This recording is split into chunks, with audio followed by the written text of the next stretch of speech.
तो सबसे पहले मैं इस कार्यक्रम को आयोजित करने वाली पूरी टीम को हृदय की अनंत गहराई से बहुत बहुत धन्यवाद देता हूं।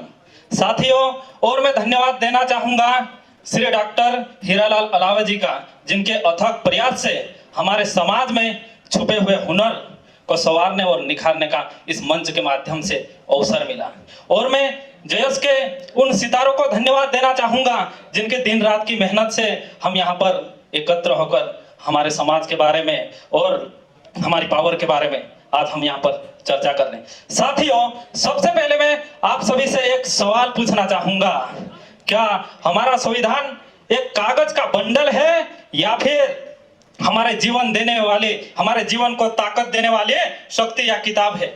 साथियों, आप बताओ, हमारा संविधान सिर्फ कागज का बंडल है या फिर हमारे जीवन को ताकत देने वाली किताब है? साथियों, अगर यह किताब हमारे जीवन को ताकत देती है तो यार यह किताब हमें फ्री में मिली है क्या? बताइए साथियों, इस किताब को पाने के लिए हमारे पुरखों ने संघर्ष किया, खून पसीना बहाया। साथियों, आजादी के लड़ाई में हमारे पुरखों ने बलिदान दिया, तब जाकर हमने ये किताब पाया। लेकिन साथियों, आजादी के बाद भी हमारे जंगल, हमारी जमीन और हमारे संसाधन से हमें वंचित रखा गया। साथियों, यह हमारे साथ बहुत गलत हुआ। लेकिन तब हमारे संविधान निर्माता ने समझा कि आदिवासी इस देश का मूल मालिक है, परंतु फिर भी हम कहीं ना कहीं उनके बलिदान को नजरअंदाज कर रहे हैं। साथियों, यही समझकर संविधान निर्माताओं ने हमें संविधान में विशेष संरक्षण दिया और साथियों, अनुच्छेद 244 के क और ख में 5वीं और 6वीं अनुसूची का वर्णन किया। साथियों, उसी क्रम में आगे पेशा कानून आया और उसी क्रम में आगे वनाधिकार कानून आया। इन कानूनों का मतलब क्या है साथियों? इन कानूनों का मतलब है कि हमारी ग्राम सभा ही हमारी असली सरकार है। इन कानूनों का मतलब है कि हमारी जमीन हमारी सहमति के बिना कोई ले नहीं सकता। इन कानूनों का मतलब है साथियों, जल जंगल जमीन पर सबसे पहला अधिकार हमारा यानी कि मूल मालिक आदिवासियों का है। साथियों, लेकिन विकास परियोजना के नाम पर, भूमि अधिग्रहण के नाम पर हमारे से हमारी जमीन छीनी जा रही है। साथियों, हमारे जंगल काटे जा रहे हैं।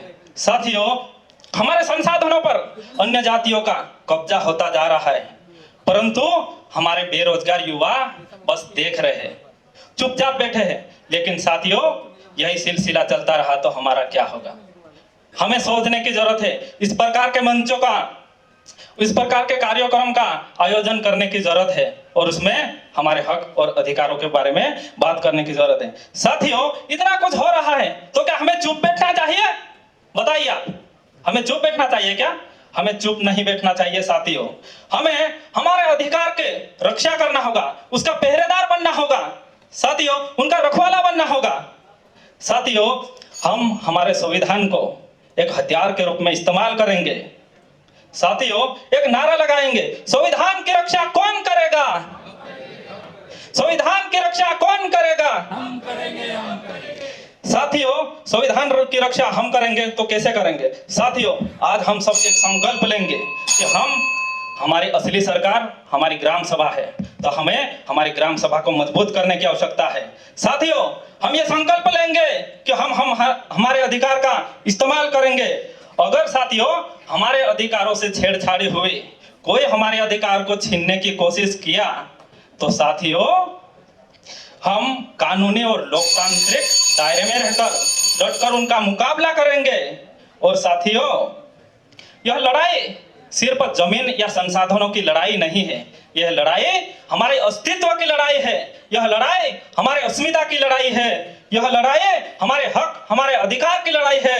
तो साथियों, हम लड़ेंगे और हमारे अधिकार को छीनेंगे। साथियों, हमें हमारे पुरखों ने यही सिखाया है कि हमारे जमीर को कभी गिरवे नहीं रखना है। साथियों, हमारे पुरखों ने यही सिखाया है कि जब तक हमारे में जान में है, हमारे जी में जान है, तब तक हमें किसी के सामने झुकने की जरूरत नहीं है, किसी के सामने झुकने की जरूरत नहीं है। साथियों, इसी के साथ मैं मेरी वाणी को यहीं पर समाप्त करना चाहूंगा। जय जोहार, जय संविधान, जय आदिवासी।